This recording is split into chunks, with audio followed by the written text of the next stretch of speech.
Hey guys, welcome back to Inchworm Gardens. Today's video is going to be short and sweet. Just want to give you a little update on our pepper plants. If you recall, 2 weeks ago we did a little experiment where we took 2 peppers and we chopped the tops of them off.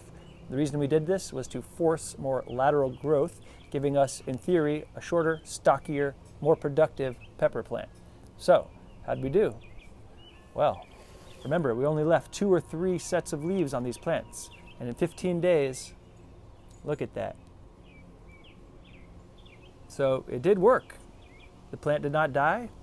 It just regrew itself in a different direction. Instead of growing up, it's growing out. And like I said, in theory, that gives us more flowers and more fruit. And just so you can see in comparison, these were the 2 that we left. They're also doing just fine, lots of growth. You can see there's not as much of that side growth, but they're totally fine as well. So try this if you like. You don't have to, but hey, both of these plants are going to do great. We're going to get a lot of peppers this year. I definitely suggest growing them. Peppers are a great fruit to grow, pretty easy and a lot of fun.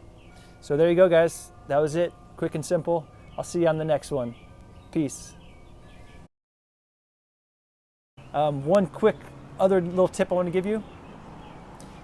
As you can see, these guys are actually already starting to produce little flower buds. So that's cool. You might get to this stage and be excited because you're about to get flowers and peppers.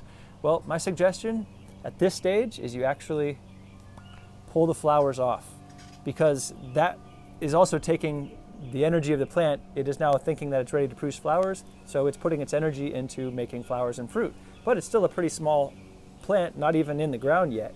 So by removing the flowers, you're again forcing the energy back into its roots. So now instead of focusing on making flowers, it's focusing on building a nice strong root base. So when we put these in the ground, we're going to pull off the rest of the flowers. It's going to continue to strengthen itself, and then when it gets a little bit taller, a little more established, it'll start putting flowers on. We'll definitely keep those, and then you got peppers soon after. I guess that's it for now. Thanks for watching.